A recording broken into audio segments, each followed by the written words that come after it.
Alhamdulillah nahmaduhu wa nasta'inuhu wa na'udzu billahi min shururi anfusina wa min sayyiati a'malina. Asyhadu an la ilaha illallah wahdahu la syarika lah wa asyhadu anna Muhammadan 'abduhu wa rasuluhu la nabiyya ba'dah. Allahumma shalli wa sallim ala nabiyyina wa habibina wa qudwatina Muhammad wa ala alihi wa sahbihi ajma'in. Fa ya ibadallah ittaqullah. فقال الله في القرآن أعوذ بالله السميع العليم من الشيطان الرجيم بسم الله الرحمن الرحيم إنما المؤمنون الذين آمنوا بالله ورسوله ثم لم يرتابوا وجاهدوا بأموالهم وأنفسهم في سبيل الله أولئك هم الصادقون. Sebenarnya orang mukmin adalah mereka yang beriman kepada Allah dan Rasulnya dan mereka tidak ada keraguan terhadap keimanan itu. Dan mereka berjihad dengan harta dan jiwa mereka di jalan Allah. Itulah orang-orang yang benar. Shadaqallah wa sadaqa rasuluh wa ba'du. Jemaah yang mulia, kita bersyukur kepada Allah. Allah memberi karunia kepada kita berupa taufik, hidayah, inayah, afiah, sehingga alhamdulillah dengan izin Allah kita bisa melaksanakan ibadah Jumat pada siang hari ini, yang merupakan kewajiban usbu'iyat kita, kewajiban pekan kita, dan sekaligus menunjukkan ketaatan kita kepada Allah Subhanahu wa taala, kesiapan kita untuk terus istiqomah dalam ketaatan itu, dan tentu saja insyaallah membuka keinginan kita untuk terus-menerus bisa menerapkan sunnah Rasulullah sallallahu alaihi wasallam. Saya perlu sampaikan bahwa sunnah Nabi, seringkali kita mendengar kalimat itu. Kita harus mengikut sunnah, kita harus mengikut sunnah. Tolong dipahami bahwa kata sunnah Nabi tidaklah harus kita mengira bahwa ikut sunnah Nabi itu hanya pada urusan yang melulu ibadah mahdoh saja, solat, puasa, zikir, baca Quran. Bukan. Sunnah Nabi itu all of the time, di semua waktu, 24 jam hidup kita. Karena menjadi muslim tidak ada waktu jedanya. Menjadi muslim itu kita 24 jam sehari. Dan otomatis kita harus tetap menjadi seorang muslim di semua waktu itu. Dan apa yang saya maksud harus menjadi muslim di semua waktu itu adalah kita harus menampilkan karakter aslinya orang Islam. Apa karakter aslinya orang Islam? Sebagaimana Allah mengatakan dalam Quran, kuntum khaira ummah, kalianlah umat yang terbaik itu. Ketika kita bicara sebagai umat terbaik, otomatis seorang muslim harus 24 jam menunjukkan kualifikasinya itu sebagai umat yang baik. Sehingga akan kelihatan bahwa ini pekerjaan, ini diamnya, ini langkah, ini berjamaahnya, berinteraksi sosialnya, ini memimpin, ini dipimpin, ini apa saja dalam urusan kemanusiaan yang mencuat atau yang muncul haruslah high quality. Seorang muslim harus menampilkan karya-karya kualitas yang berkelas, bahkan di kelas yang tertinggi. Untuk itu Allah sudah mengingatkan kepada kita, la tahsyauhum, jangan pernah takut sama siapapun. Wakhsyauni, takut sama aku saja. In kuntum mu'minin, jika kalian benar-benar beriman. Allah juga mengatakan wala tahinu wala tahzanu wa antumul a'launa in kuntum mu'minin. Jangan kalian takut, cemas, galau, khawatir. Kalianlah yang paling tinggi jika kalian beriman. Apa yang bisa kita jadikan dasar pijakan kita untuk kemudian memahami ini lebih baik lagi? Ketika Islam ini diasas oleh Nabi SAW, si pembawa ajaran ini pun tidak tahu kemana arahnya, karena itu urusan Allah waktu itu. Tapi yang paling penting adalah komitmennya. Dan ternyata menjadi muslim itu harus diawali dengan membangun komitmen ini. Dan ini sekaligus menjadi brandnya orang Islam. Satu hari Abu Dzar datang kepada Nabi SAW. Waktu itu dia belum Islam. Dia mempertanyakan beberapa hal. Lantas dia bertanya satu kalimat yang sederhana.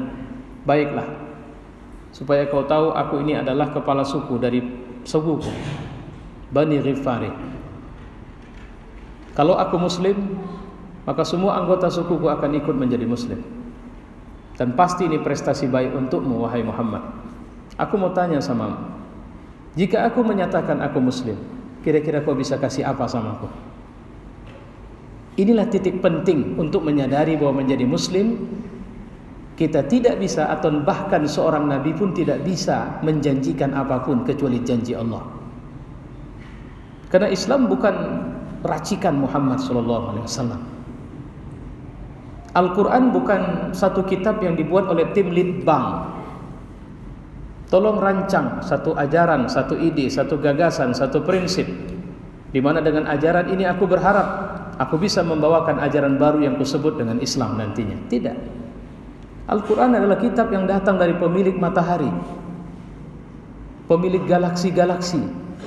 Al-Quran adalah kitab yang datang dari yang menggenggam jantung kita, dan kita tahu betul bahwa kita tidak tahu kapan kematian akan datang kecuali Dia. Al-Quran datang dari yang kemudian menjadikan kita manusia, yang menempatkan kita hidup di muka bumi ini, yang membelah lautan dengan daratan, yang mempergilirkan siang dengan malam. Al-Quran datang darinya. Siapa? Rabbul Alamin, pemilik semesta raya. Dan Dia jadikan Al-Quran itu sebagai panduan, guidance. Sama seperti mobil ada GPS. Dan itu harus kita on-kan di awal kita menyadari bahwa kita muslim. Al-Quran semacam roadmap to jannah. Kalau memang tujuan besar kita ingin masuk ke dalam surga Allah, kalau memang tujuan besar kita untuk mendapatkan ridha Allah, ketahuilah tidak ada peta yang membawa kita ke sana dengan pasti akan sampai ke sana kecuali Al-Quran. Sama seperti seorang yang belum pernah masuk ke kota Medan, lantas kemudian dia tidak tahu mau kemana, tapi kemudian dia on-kan melalui GPS-nya, saya mau pergi ke jalan anu, dia on-kan, maka dia tinggal menyetir saja. Karena GPS akan mengantarkan dia 200 meter di depan, 300 meter, berjalanlah ke ini, putar balik dan sebagainya, sampai dia akan sampai kepada tujuannya. Seperti itulah Al-Quran. Persoalannya, kapan kita hidupkan dia dalam hidup kita? Muhammad menjawab kepada Abu Zar, "Hei Abu Zar, jika kau benar-benar dan menyatakan dirimu muslim, aku tidak bisa janjikan apapun kepadamu. Aku hanya mengatakan bahwa kebenaranmu menjadi muslim itu akan mendapatkan balasan dari Allah berupa surga dan ridhonya. Tapi aku Muhammad, aku tidak bisa janjikan apapun." Abu Zar tersenyum dan mengatakan, "Shaddaq anta Rasulullah." Kalau begitu Anda itu benar Rasul. Kenapa? Karena kalau Anda seorang politisi dengan ambisi-ambisi politik Anda pasti akan bertanya berapa orang yang akan ikut Islam bersamaku. Dan jika Anda seorang bisnismen, maka Anda akan memberikan janji-janji promosi atau apapun yang bersifat, oke, aku akan kasih kau sekian persen jika per kepala kau bawa kepada Islam. Hari ini aku menemukan engkau bekerja tanpa janji dirimu, tapi kau menjanjikan janjinya Allah Subhanahu wa Ta'ala. Oke, nyatakan, sampaikan bagaimana caraku menjadi muslim. Apa yang unik dalam Islam, ternyata menjadi muslim setelah kita menyatakan kita muslim, kita tidak berikrar, kita tidak bersumpah kepada siapapun kecuali kepada pemilik diri kita sendiri. Bahkan bukan kepada Muhammad SAW. Kita mengatakan satu kalimat, asyhadu an la ilaha illallah, aku bersaksi tidak ada Tuhan kecuali Allah. Itu hanya ekspresi dari penerimaan batin. Ketika saya mengatakan saya bersaksi, artinya saya siap untuk menunjukkan bahwa saya memang tahu betul dengan semua ini. Kedua, saya siap menerima konsekuensi apapun dari kesaksian ini. Ketiga, kalau memang Tuhan mengatakan Muhammad adalah model, style, atau model hidup, Muhammad adalah contoh sejatinya, maka aku akan jadikan dia sebagai pemimpinku dan contoh sejati dalam semua urusan kehidupanku. Inilah kalimat yang unik. Inilah kalimat yang kemudian menghentikan perasaan angkuh kita untuk mengira bahwa dengan sebab saya memiliki kekayaan lebih tinggi dari yang lain, maka saya pasti lebih mulia dari dia. Tidak. Inilah kalimat yang kemudian akan mengingatkan kita bahwa jabatan-jabatan yang kita miliki di antara manusia bukan sebab kemuliaan kita di mata Allah. Inilah kalimat yang hanya mengingatkan kita bahwa kualifikasi, bahwa penampilan, bahwa kemampuan kita untuk mengejawantahkan apa yang kita rasakan dari kalimat ini dalam semua urusan hidup kita, itulah yang membedakan kita satu sama lain, kemuliaannya. Kalau pakai bahasa Quran, inna akramakum indallahi atqakum. Sebenarnya yang paling mulia di antara kalian di hadapanku, Allah Subhanahu wa Ta'ala, yang paling bertakwa. Apa itu takwa? Takwa itu adalah siapapun Ngapain pun, bagaimanapun, kapanpun kau harus menunjukkan dan mengedepankan ridho Tuhanmu lah yang menyebabkan kau bergerak, bukan siapapun. Kau akan menjalankan apa maunya Allah dan akan meninggalkan apa yang Dia tidak mau. Kalau saya kemudian menerjemahkan dalam pribadi saya, maka saya akan mengatakan bahwa sebagai suami, saya akan kedepankan apa maunya Allah, apa ridho Allah. Bahasa sederhana saya akan bilang, pastilah ridho Allah itu ada ketika istri saya merasa atau puas, sayang dengan saya. Kemudian saya akan bilang, Allah lebih ridho enggak ya kalau saya jadi orang kaya atau orang susah? Saya hakul yakin Allah lebih ridho saya jadi orang kaya. Terus Allah ridho enggak kalau saya cari kekayaan dengan cara yang tidak benar? Saya hakul yakin Allah pasti tidak ridho. Terus apa benar Islam ini bisa mengantarkan saya untuk bisa mendapatkan kekayaan dengan cara yang benar? Saya hakul yakin untuk mengatakan ya, benar. Apa buktinya? Ada 10 orang yang dijamin Nabi masuk surga, hanya sekitar 2 atau 3 orang saja yang masuk kelas orang tidak kaya itu. 7 atau 8 orangnya itu adalah orang-orang kaya. Bahkan 4 di antara mereka adalah presiden. Pertanyaannya, tapi Pak Ustaz, kenapa umat Islam lebih banyak miskin? Jawabannya, ada something wrong, ada trouble itu. Jadi Islam ini agama yang memang dididik. Tunggu dulu, ingat rukun Islam. 1 dari 5 rukun Islam itu ada bayar zakat. Cobalah berpikir, bukankah artinya Islam menyuruh kita punya harta lebih dari cukup untuk akhirnya kita bisa membantu orang dalam skala wajib ataupun di luar itu? Bukankah Islam akhirnya menyatakan bahwa salah satu pilar yang akan membuat agama ini tegak adalah di mana kalian punya kelebihan ekonomi dan karena itu kalian harus memberi, bukan menerima. Jadi rukun Islam itu bukan menerima zakat, tapi bayar zakat. Untuk bisa bayar zakat kita punya kelebihan dan Islam sudah menyiapkan itu semua. Lantas apa yang menyebabkan kita tidak berani? Pertanyaannya, ada lanjutan lagi. Allah ridho enggak saya jadi pemimpin atau saya yang dipimpin? Nabi pun sudah mengatakan kullukum ra'in, semua kalian ini pemimpin. Jadi mentalitas kita itu mentalitas pemimpin. Pimpin dirimu supaya nantinya kau bisa memimpin yang lain. Coba pimpin matamu, coba pimpin telingamu, coba pimpin mulutmu, coba pimpin tanganmu, coba pimpin sebagaimana Allah mau. Maka seorang yang melakukan sesuatu apa yang disuruh Allah, maka pasti dia akan terupgrade. Dan di sini hebatnya dan luar biasanya Islam. Saya ambil contoh sederhana, Masyitoh. Masyitoh itu siapa? Dia tukang sisir. Tukang sisir siapa? Tukang sisir anak Fir'aun. Di mana? Di istana. Apa yang membuat Fir'aun marah sama Masyitoh? Satu hari kabarnya sisirnya jatuh dan mengambilnya dengan kalimat Bismillahi wa halaka Fir'aun, dengan nama Allah dan celakalah Fir'aun. Kalimat ini dianggap mengguncang stabilitas negara. Coba yang aneh, ini cuma tukang sisir. Harusnya bukan kelas Fir'aun yang ngatasi tukang sisir yang dianggap mengganggu stabilitas negara ini. Kalau boleh kita bilang kelas Hansip lah. Tapi ternyata yang langsung menginterogasi Masyitoh itu adalah Fir'aun. Saya mau menyampaikan bahwa setelah kita menyatakan diri kita bersyahadat, harga diri kita itu cuma satu, surga dan ridho Allah. Orang yang bersyahadat itu dunia gak bisa beli lagi. Bilal bin Rabah ketika dia bersyahadat ditawarin merdeka oleh majikannya, dia tidak mau. Khabbab bin Arad ditawari, ini kedai, ini warung, ini toko, kau ambillah, tapi kau keluar dari agama Muhammad. Dia tidak mau. Kenapa? Karena dia tahu betul harga dirinya adalah surga Allah Subhanahu wa ta'ala, dan itu tidak bisa diganti dengan yang lain. Fa'tabiru ya ulil absar.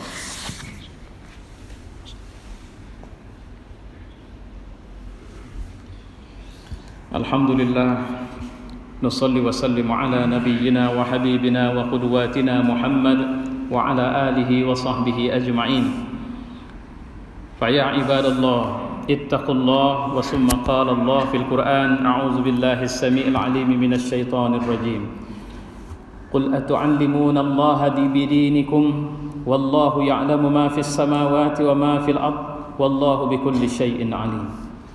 Katakan, apa kalian lebih tahu dibanding Allah dengan agama kalian ini?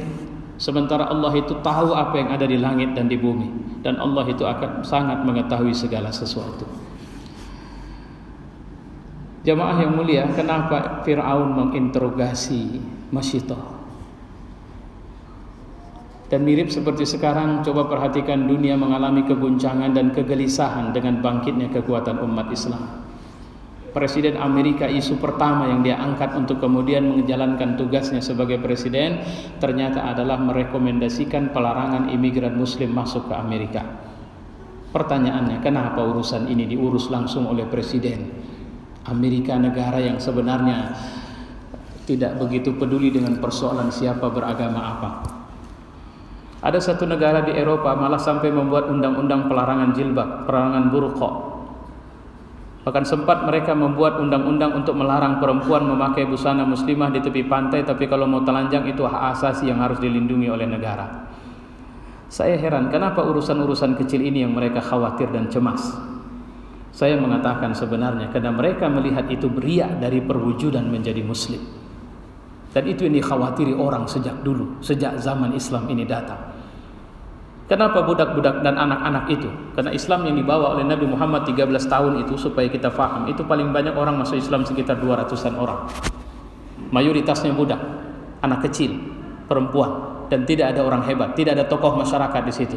Tapi kenapa Makkah cemas waktu itu? Bahkan ketika Heraklius memanggil Syekh Abu Sufyan atau Amr bin As waktu itu menikah. Heraklius itu raja Bizantium, kalau sekarang seperti Amerikanya. Dia sengaja menginvestigasi khusus dan bertanya kepada mereka, coba ceritakan kepadaku tentang Muhammad, jangan tambahi dan jangan kurangi. Tuan Raja, tidak usah, jangan peduli saya tidak mau dengar bagaimana analisamu atau argumentasimu. Aku cuma mau dengar, ceritakan apa adanya tentang Muhammad. Pertama, apakah sejak dia menyampaikan ajarannya, atau apakah dia seorang yang pernah berdusta atau pernah terkena penyakit? Jawabannya, tidak, demi Allah, dia orang yang jujur di antara kami. Kami memberinya gelar Al-Amin. Apakah setelah dia mengajarkan ajarannya, pengikutnya semakin bertambah atau semakin berkurang? Semakin bertambah. Apakah setelah kalian menyakitinya, pengikutnya ada yang murtad? Tidak. Maka apa kata Heraklius? Kalau memang seperti itu yang kalian katakan tentang Muhammad, maka satu hari kelak tahta kerajaanku ini akan kuasai. Dan itu Nabi katakan waktu perang Ahzab, satu hari kita akan menaklukkan Bizantium.